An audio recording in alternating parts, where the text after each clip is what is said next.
There is a moment that arrives quietly, usually without warning. You reach for something on a high shelf, and your arm feels just slightly heavier than it used to. You walk up a flight of stairs and notice, not quite shortness of breath, but a small negotiation with yourself about whether to take them at all.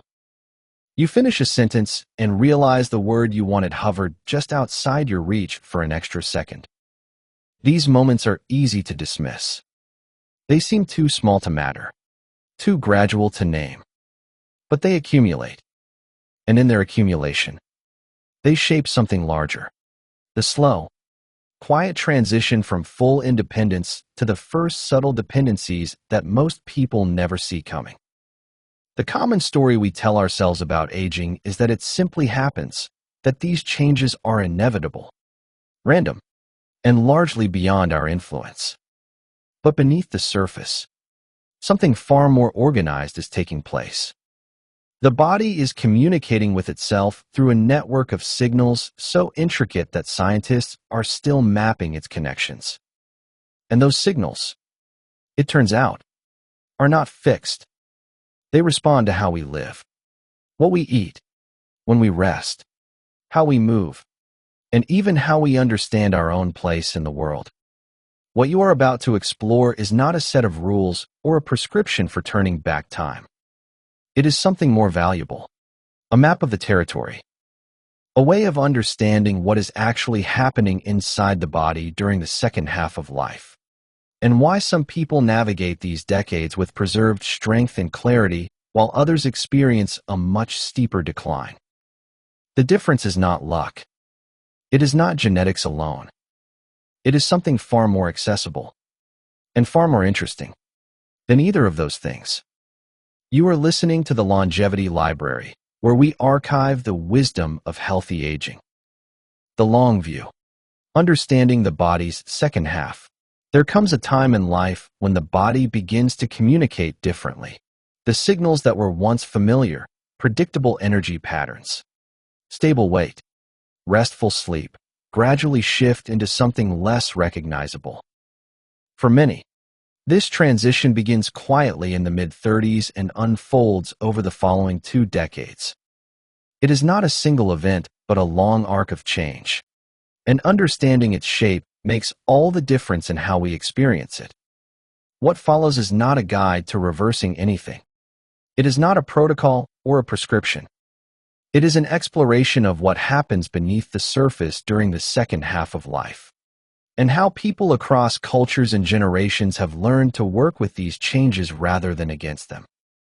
The information gathered here comes from decades of observation, from population studies, and from the accumulated wisdom of those who have studied human development across the lifespan.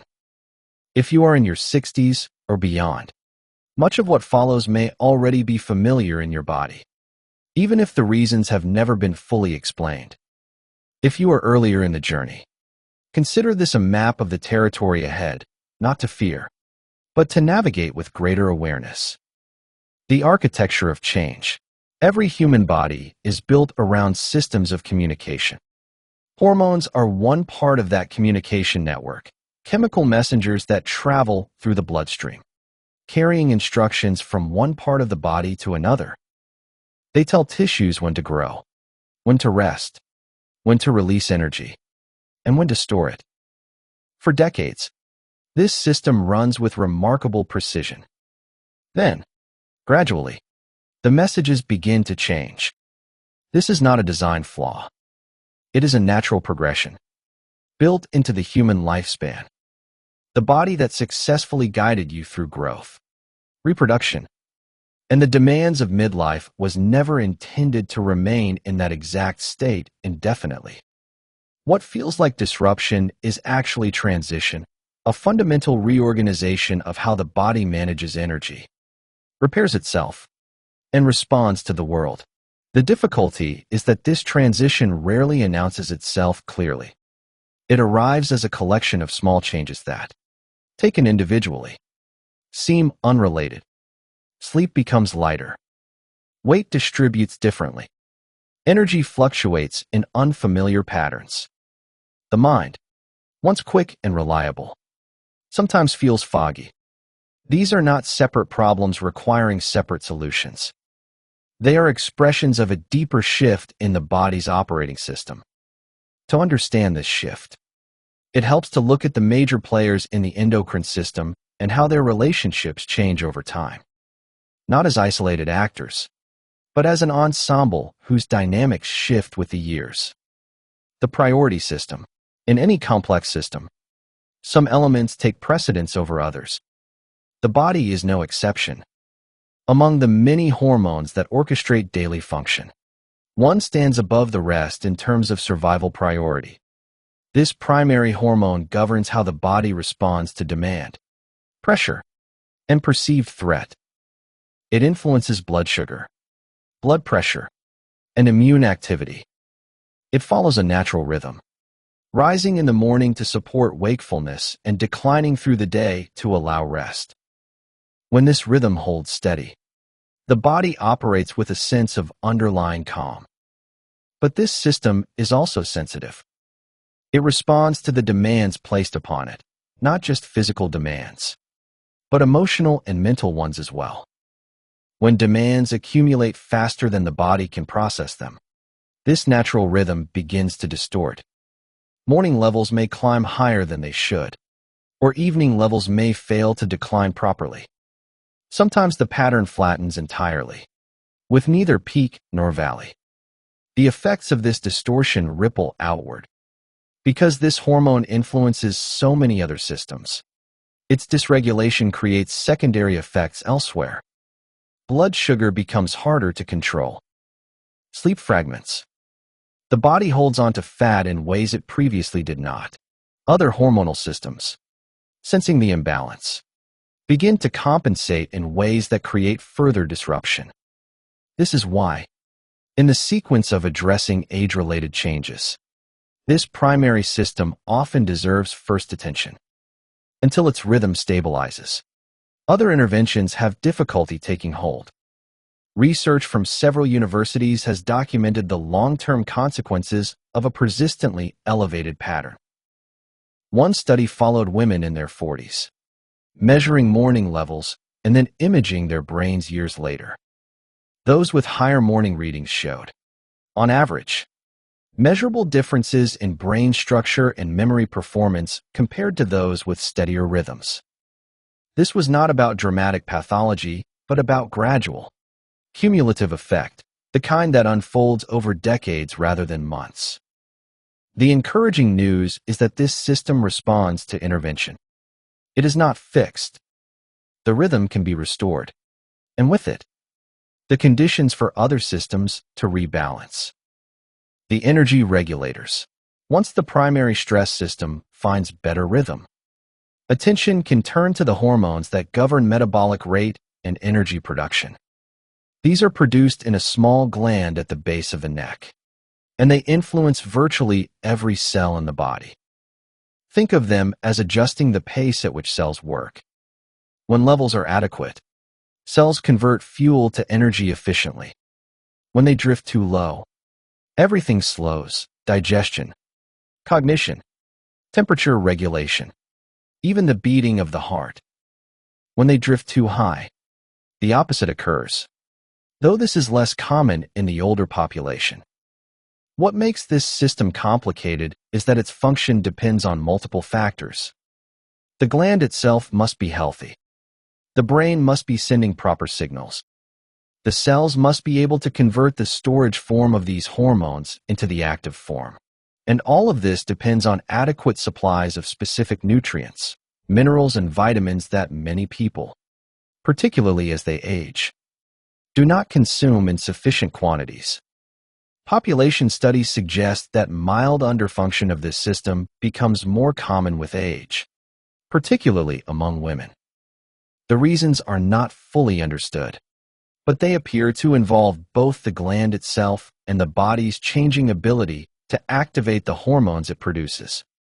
Testing for this system requires more than a single number. The standard screening measure, which looks at the signal from the brain to the gland, captures only part of the picture. A fuller assessment includes the storage hormone, the active hormone, and the antibodies that indicate whether the immune system may be involved. Many people who are told their results are normal discover, upon deeper testing, that their active hormone levels are lower than optimal for their age and circumstances. When this is the case, supporting the system involves both ensuring adequate nutrient supply and addressing any upstream factors, particularly the primary stress system, that may be interfering with proper conversion. The primary regulator. Among the many hormones that shift with age, one plays an especially broad role in the female body. It influences more than 400 distinct functions, from reproductive health to bone density to skin thickness to joint lubrication. It affects mood, memory, and the quality of sleep. It helps maintain the flexibility of blood vessels and supports the health of the tissues that line the bladder and vagina. This hormone does not decline suddenly, despite the common image of menopause as a sharp drop. In reality, its pattern is more complex. In the years leading up to the final menstrual period, it often fluctuates unpredictably, some days high, some days low, with no clear pattern. This fluctuation, rather than the eventual decline, accounts for many of the symptoms women notice first. Only later, after the final period, does the long, slow decline begin. Even then, the body continues to produce small amounts from other sources, including fat tissue and the adrenal glands. The decline is real, but it is rarely a complete absence. The effects of this changing pattern are most noticeable in tissues that contain many receptors for this hormone. The brain is one such tissue. When levels fluctuate or decline, many women notice changes in memory, mood, and mental clarity. Sleep often suffers, partly because this hormone helps regulate body temperature, and its withdrawal can trigger sudden warming episodes at night. These episodes, in turn, fragment sleep and leave the next day's energy depleted. Supporting the body through this transition involves recognizing that different stages require different approaches. In the early phase, when progesterone often declines first while estrogen still fluctuates, the balance between the two matters more than absolute levels of either. Later, as estrogen settles into its long decline, maintaining adequate levels becomes the focus. The decision about whether to supplement this hormone is deeply personal and depends on many factors. Research has clarified some of the risks and benefits, but individual variation is enormous. What works well for one person may not suit another. The key is working with someone who understands the full picture, not just hormone levels, but also the health of the cardiovascular system, the breasts, the bones, and the brain. The abundant hormone. One of the surprises in understanding the aging body is discovering which hormones are most abundant. In women, the hormone present in highest concentration is not estrogen, but testosterone. Though typically thought of as male, this hormone plays essential roles throughout the female body. It supports the maintenance of muscle tissue, which becomes increasingly important with age. It influences mood and sense of well-being, particularly the morning energy that makes getting out of bed feel natural rather than effortful. It contributes to cognitive function and to the motivation that underlies purposeful activity. And yes, it affects sexual interest and response, though this is only one of its many roles. Levels of this hormone also decline with age, though the pattern differs from the more dramatic changes of estrogen. The decline is gradual, beginning in the reproductive years and continuing through the decades that follow. By the time a woman reaches her 60s, her levels may be half what they were in her 30s. This gradual decline matters because tissues remain sensitive to this hormone throughout life. Small changes can have noticeable effects. When levels drop below a certain threshold, women may notice that their response to exercise changes. Muscles take longer to recover, or strength gains come more slowly. They may feel less enthusiasm for activities that once energized them. They may notice that their thinking feels less sharp, particularly in the morning hours. As with other hormones, lifestyle factors influence these levels. Physical activity, particularly resistance training, supports healthy production. Certain dietary patterns, particularly those that stabilize blood sugar and provide adequate protein, appear helpful.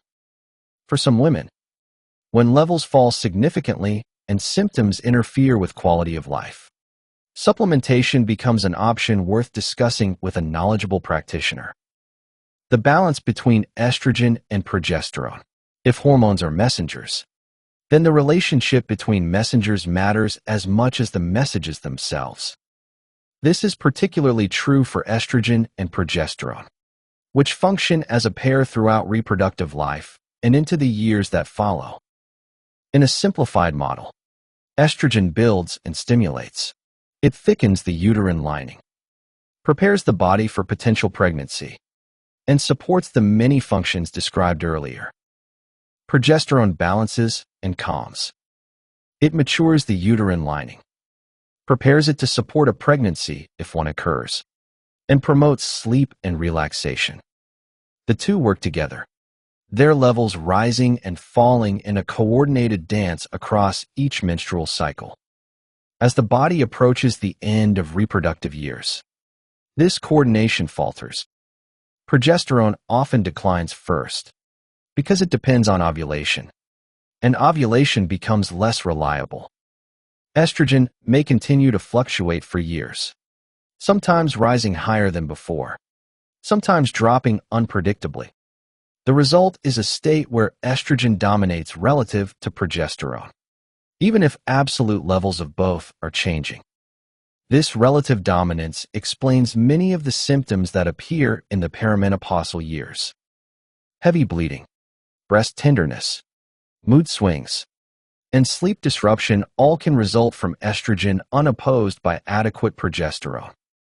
The solution is not necessarily to lower estrogen, which continues to provide important benefits, but to restore the balance by supporting progesterone levels. Later, after the final menstrual period, the situation reverses.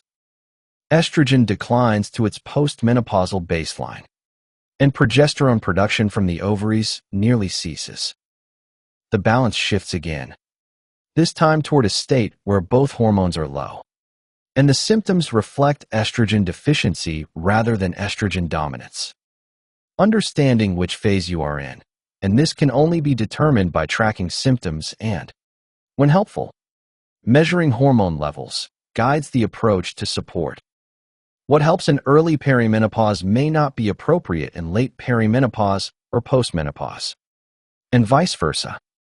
The glucose connection, underlying all of these hormonal shifts, is a more fundamental system, the one that governs how the body uses fuel. Every cell in the body runs on glucose, a simple sugar derived from food.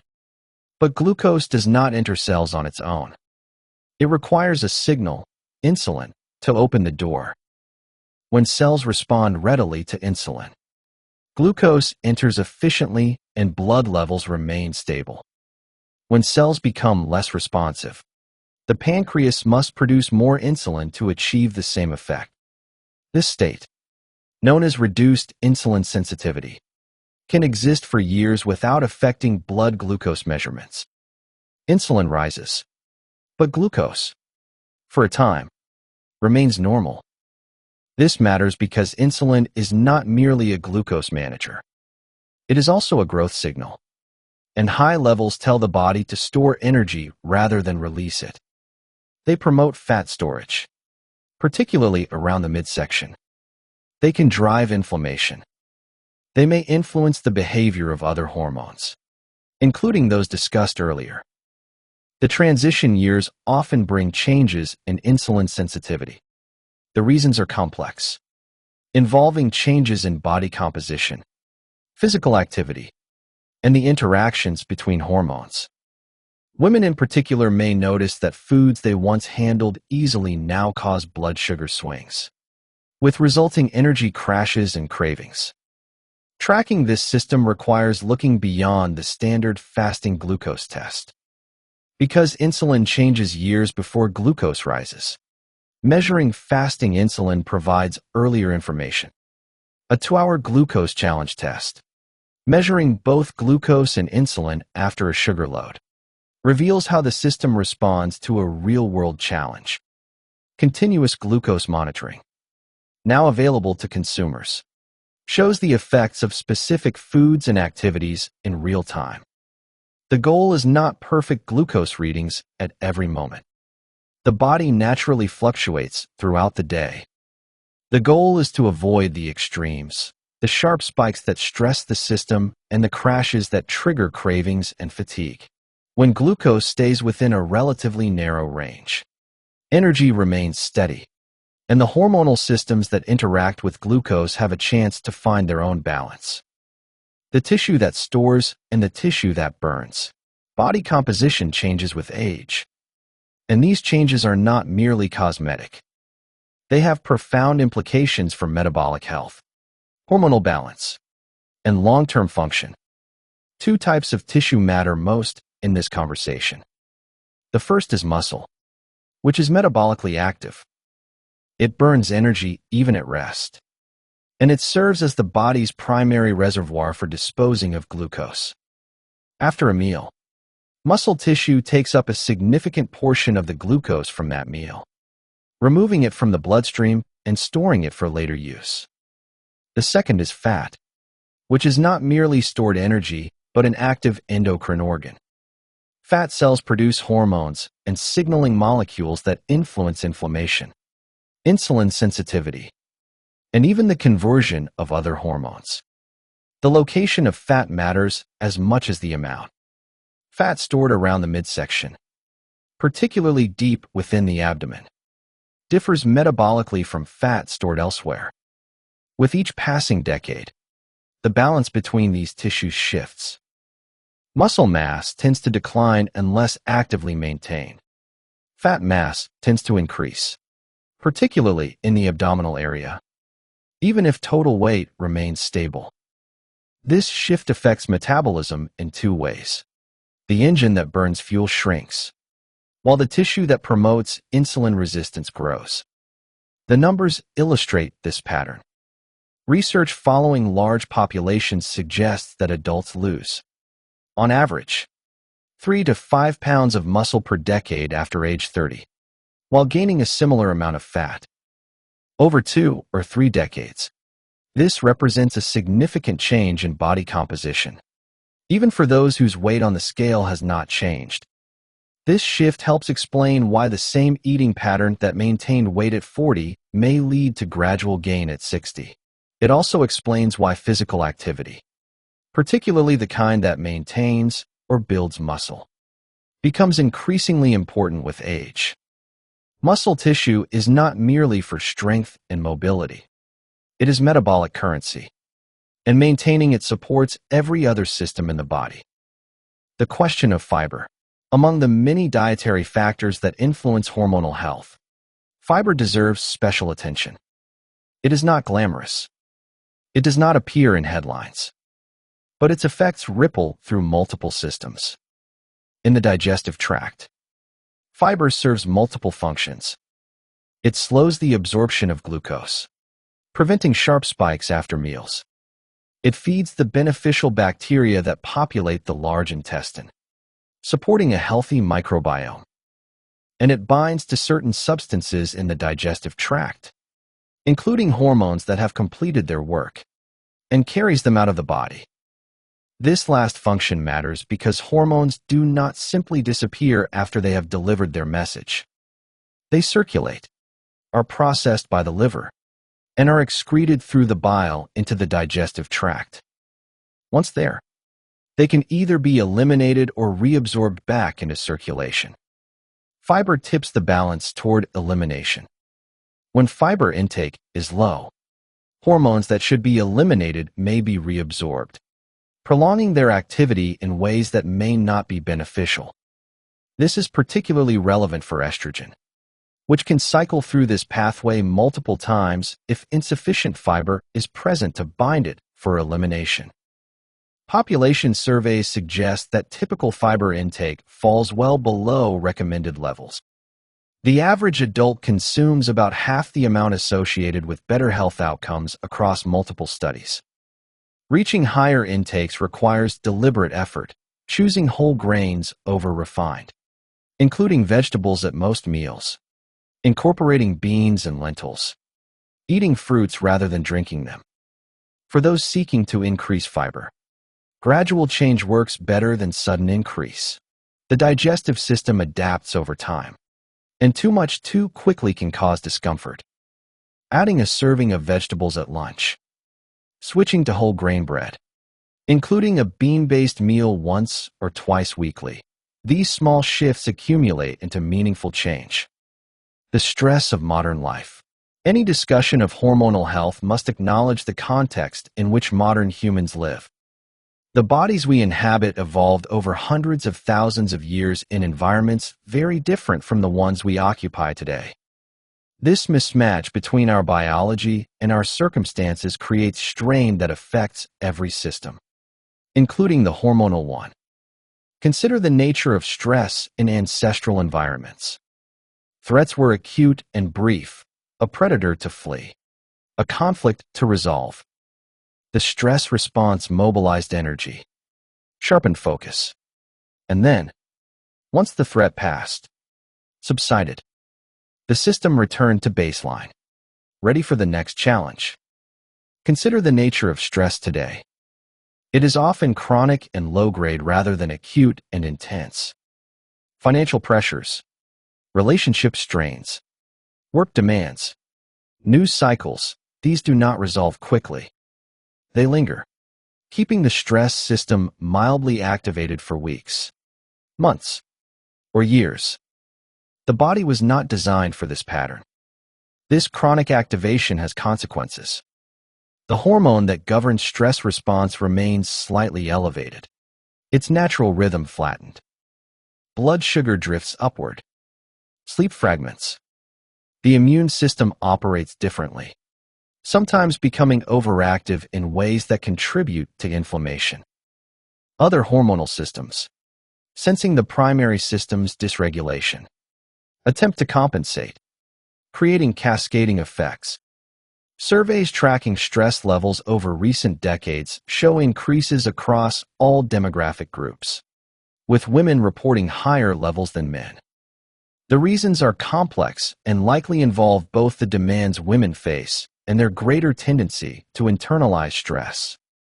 Whatever the cause, the effect on hormonal health is significant. Addressing this requires more than the usual advice to relax more. It requires recognizing that the stress system is trainable, that practices exist which, over time, restore its natural rhythm and improve its regulation. These practices are not quick fixes. They require consistency and patience. But research supports their effectiveness, and many people find that, over weeks and months, they notice real changes in how their bodies respond to daily demands. The sleep connection. No system of the body is more sensitive to hormonal change than sleep, and no aspect of health more clearly reflects the quality of hormonal regulation. Sleep architecture, the pattern of light sleep, deep sleep, and dream sleep through the night, changes with age even under ideal circumstances. Deep sleep decreases. Night wakings become more common.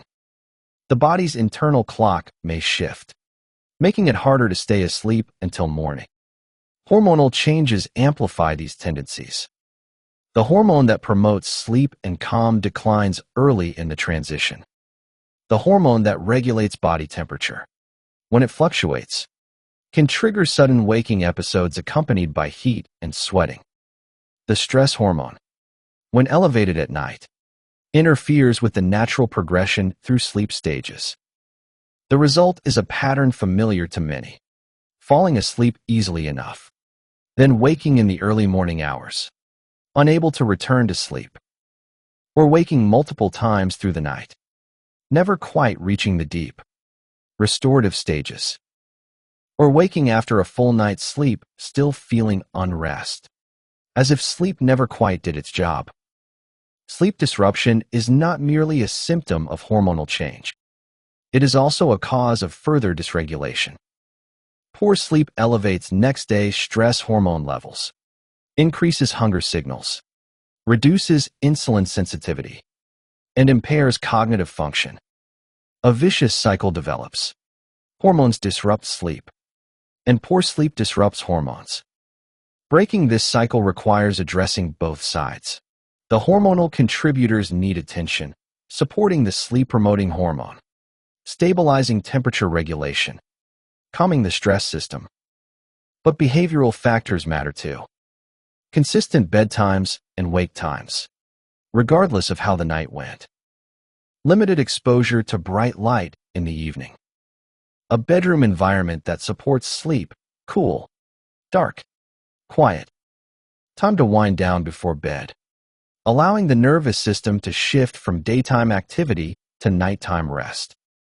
For those whose sleep remains poor despite these measures, further investigation may be needed.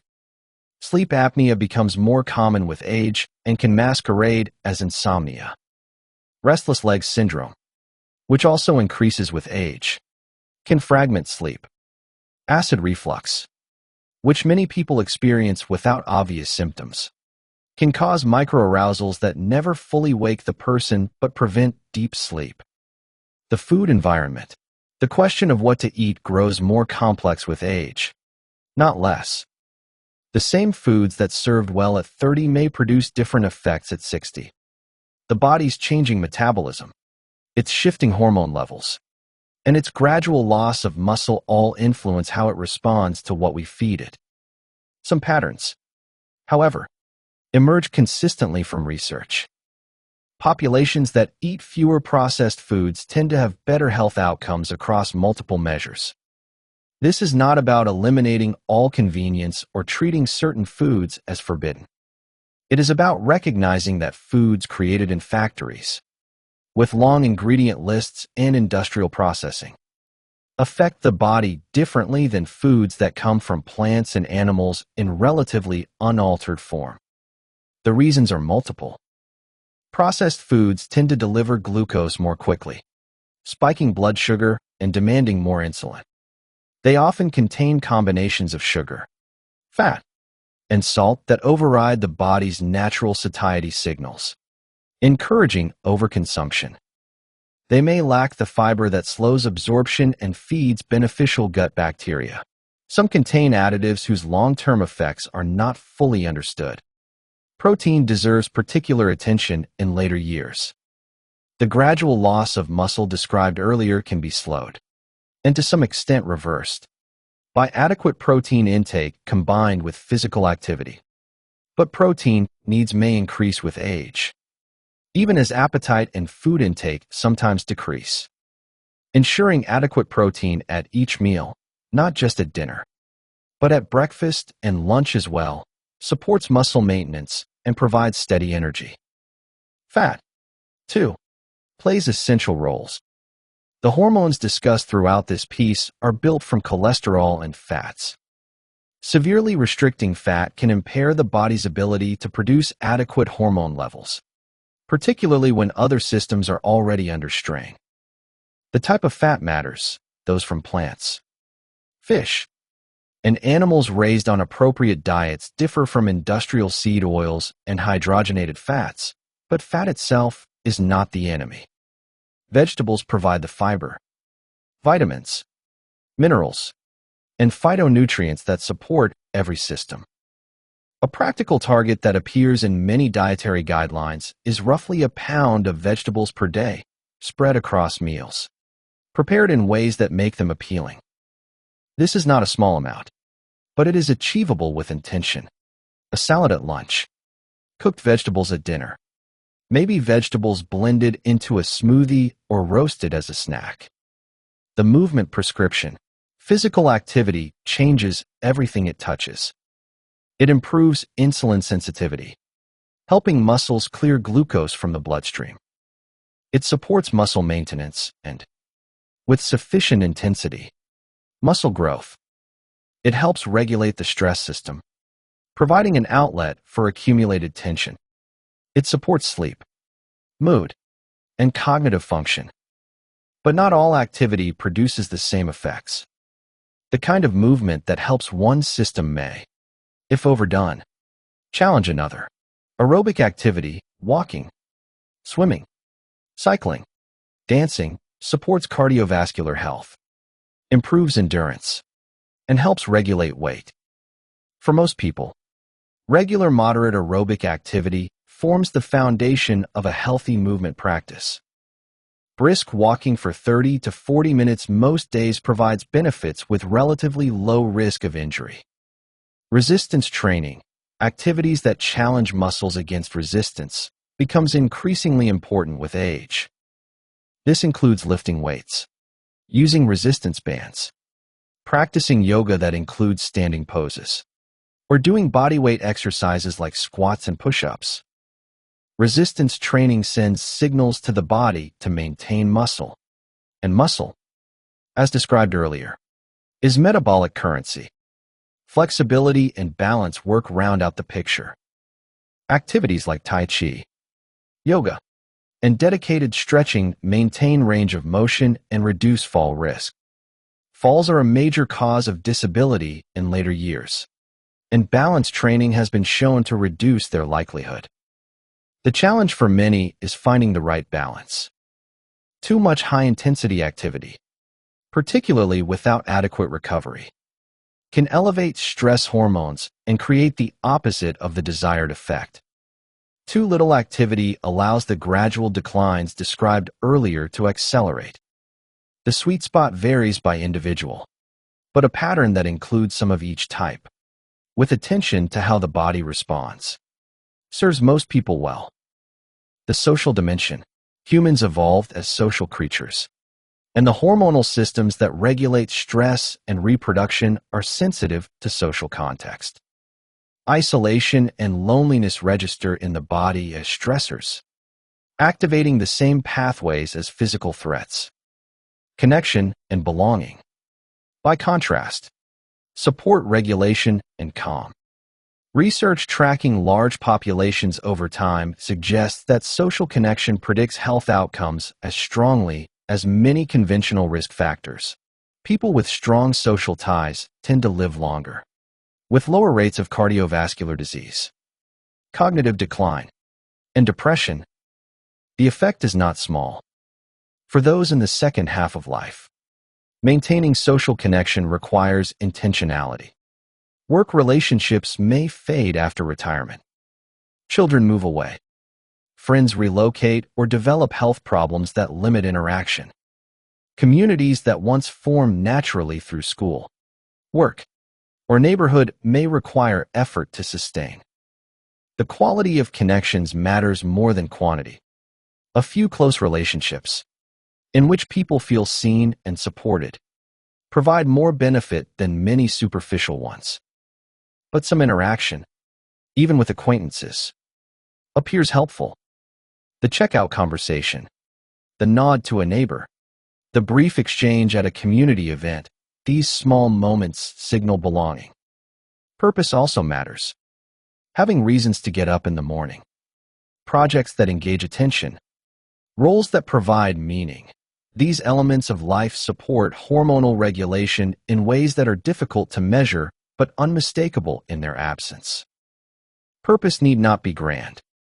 Caring for a garden, volunteering at a library, teaching a skill to someone younger, creating something with your hands, all provide the sense of forward movement that keeps the stress system in balance.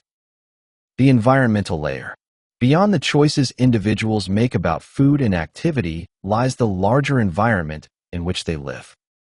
This includes the physical environment, air quality, water quality, proximity to nature, and the chemical environment, the substances that have become ubiquitous in modern life. The human body did not evolve in the presence of the thousands of synthetic chemicals now common in everyday products. Some of these chemicals interact with hormonal systems in ways that are only beginning to be understood. They may mimic natural hormones, block their effects, or interfere with their production and breakdown. Plastics provide one example. The compounds used to make plastics flexible, such as bisphenol A and related substances, can leach into food and drink.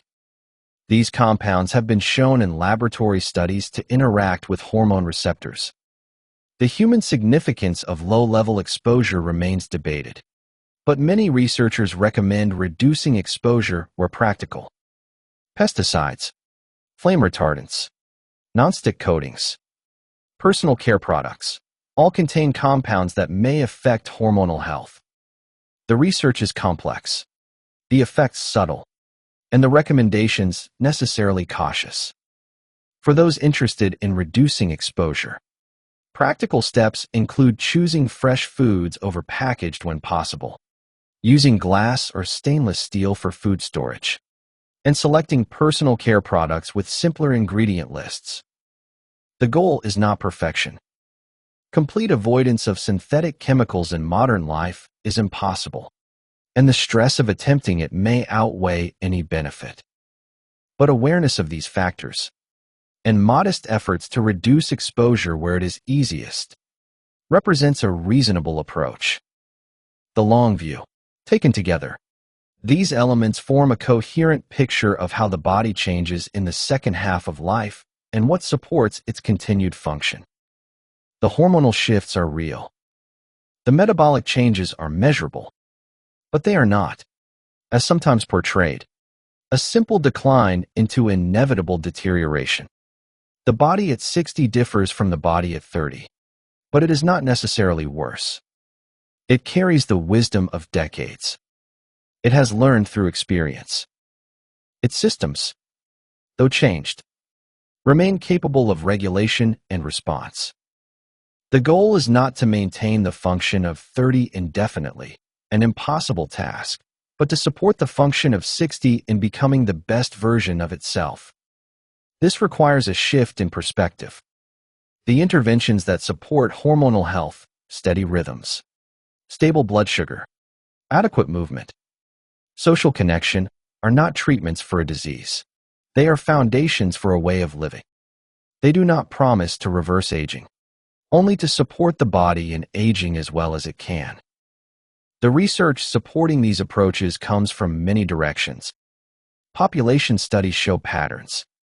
Clinical studies test interventions. Basic science explains mechanisms. No single study proves everything, but the convergence of evidence across multiple methods strengthens confidence in the overall picture. For those beginning to notice the changes described here, the path forward involves curiosity rather than fear. What is my body telling me? Which of these areas might deserve more attention? What small change could I make this week and observe the effects? The body responds to attention, to consistency, to the cumulative effect of many small choices made over time. The integration. The systems described here do not operate in isolation. They form a network, each influencing the others, and supporting one supports all. When stress rhythms stabilize, sleep improves. Better sleep supports insulin sensitivity. Improved insulin sensitivity helps maintain stable energy and weight. Stable energy makes physical activity more appealing. Physical activity builds muscle. More muscle improves glucose disposal and supports hormone production. The cycle reinforces itself in a positive direction. The opposite also holds. Poor sleep elevates stress hormones, which impair insulin sensitivity, which makes activity feel harder, which leads to muscle loss, which further impairs glucose regulation. The cycle spirals downward. Understanding this interconnectedness changes how we approach intervention. The goal is not to fix each problem individually, but to find the leverage points where small changes create ripple effects. For many, the stress system offers such a leverage point. For others, sleep. For others, blood sugar. The starting point matters less than the commitment to observe and adjust. This is not a protocol to follow rigidly, but a framework to adapt personally. The woman whose primary issue is sleep may need different support than the one whose primary issue is weight gain, even if both are in the same stage of hormonal transition. The man whose stress system is exhausted requires different support than the one whose stress system is hyperactive, even if both have high stress hormone levels. Individual variation is real, and honoring it requires paying attention. What works for one person may not work for another. What works at one stage may need adjustment at the next. The body communicates constantly. The skill is in learning to listen. The quiet confidence. There is a way of moving through the second half of life that is neither denial of aging nor resignation to decline. It is a middle path, grounded in understanding, supported by practice, and patient with the body's changes. This path does not promise to stop time. It does not claim to reverse what has already occurred. It offers something more realistic and, in its own way, more profound. The possibility of living well within the body you have, at the age you are, with the systems that remain. The research reviewed here supports this possibility. People who maintain certain patterns of movement, of eating, of rest, of connection, tend to fare better through the hormonal transitions of later life. They report fewer symptoms, maintain better function, and describe higher quality of life. They are not immune to change, but they navigate it with greater ease. This is not about perfection. No one maintains optimal patterns in every domain at every moment. Life intervenes. Stress accumulates. Priorities shift. The goal is not flawless adherence, but general direction, a tendency over time toward the patterns that support health rather than those that undermine it. The quiet confidence that comes from understanding these systems is itself therapeutic. Fear amplifies stress. Uncertainty dysregulates. Knowing what is happening, and knowing what supports better function, calms the nervous system and allows the body to do what it does best: regulate, adapt, and continue. The generational perspective. Those now in their 60s and beyond have witnessed remarkable changes in how aging is understood. When they were young, the prevailing view was largely one of decline. Menopause marked the end of vitality. Aging meant deterioration. Little was offered beyond reassurance that symptoms were normal and advice to accept them. The research of recent decades has changed this picture. We now understand that the hormonal transitions of midlife are not simple decline, but complex reorganization. We understand that lifestyle factors influence how these transitions unfold. We understand that support is possible, that symptoms can be managed, that function can be maintained. This knowledge creates opportunity. The generation now navigating these changes has access to information their mothers and grandmothers did not.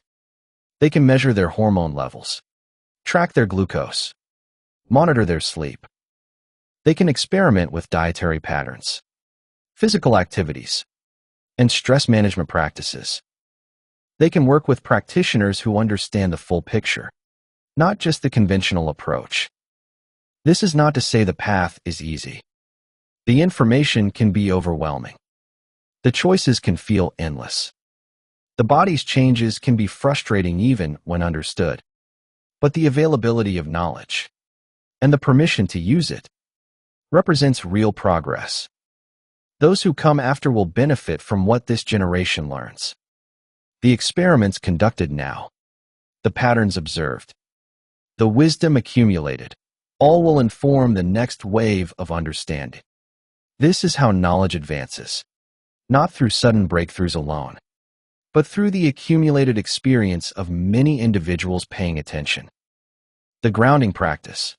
Throughout this exploration, one theme recurs: the importance of rhythm. The stress system follows a daily rhythm. Sleep follows a nightly rhythm.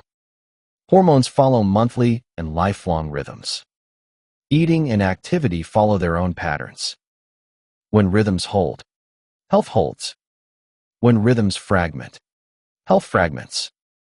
Supporting rhythm means supporting regularity, waking and sleeping at consistent times, eating meals at predictable hours, moving the body regularly, building in time for rest and recovery. These are not exciting recommendations, but they are foundational. They create the conditions within which other interventions can work. The body craves predictability. It evolved in environments where light and dark, feast and famine, activity and rest followed reliable patterns. Modern life disrupts these patterns. Artificial light extends the day. Constant food availability eliminates fasting periods. Sedentary work replaces physical labor. Screens replace conversation. The disruption shows up in hormonal dysregulation. Restoring rhythm does not require abandoning modern life. It requires intention. Shutting off screens an hour before bed. Eating within a consistent window. Taking a walk at the same time each day. Building in regular social connection. These small structures support the body's natural timing systems, allowing them to function as designed. For those who have lost rhythm entirely, rebuilding takes time. The body adapted gradually to disruption, and it adapts gradually to restoration. Patience is required, but the direction of change matters more than its speed. Moving toward rhythm, even slowly, supports everything else. The continuing story. This account of hormonal health in later life is necessarily incomplete. Research continues. Understanding deepens. What we know today will be refined tomorrow. The body remains, in many ways, mysterious. But certain principles have stood the test of time and research. The body responds to attention. It adapts to patterns. It benefits from movement, from whole foods, from rest, from connection.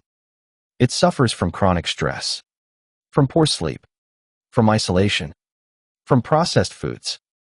These truths, simple as they sound, contain real power. For those navigating the changes of later life, the invitation is to observe, to learn, to experiment. What does your body tell you? What patterns support your energy? What practices ease your symptoms? The answers will be personal, but the questions are universal. The story of aging is not written in advance. It unfolds day by day, choice by choice, habit by habit.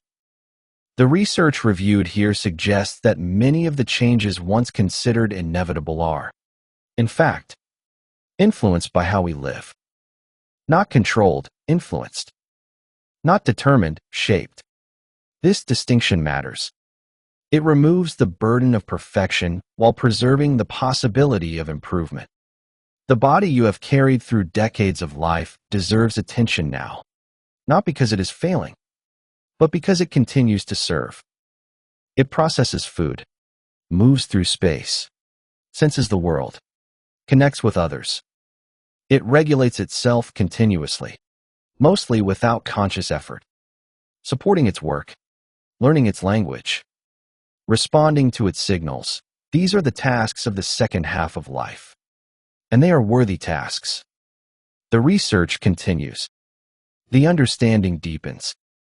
But the fundamental truth remains. The body, even as it changes, even as it ages, remains capable of health. Not the health of youth, something different, something earned, something real. The health of a life lived, a body known, a self understood. This is the health worth pursuing, and it is available to all who seek it. If there is a single idea to carry forward from this exploration, it is this. The body in its second half is not simply declining, it is reorganizing. And how it reorganizes depends, more than we once believed, on the patterns we maintain, the rhythms we honor, and the attention we bring to each day. The research reviewed here, the observations gathered across populations and decades, all point to the same conclusion. The body responds to consistency, to nourishment, to movement, to rest, to connection. Not perfectly, not immediately, but reliably over time. The changes you notice are not merely things happening to you. They are also conversations you are having with yourself, in a language the body has always understood. We would be honored to hear what resonates with you from this conversation, what questions it raises, what observations it confirms, what new possibilities it opens. The comments below are a place for reflection, not noise, and every thoughtful voice adds to the library we are building together. If the ideas explored here have stirred something in you, consider exploring other volumes in this collection. Each addresses a different aspect of the long arc of healthy aging, and each is offered in the same spirit, not as instruction, but as invitation. This is the Longevity Library. Listen, learn, and live longer.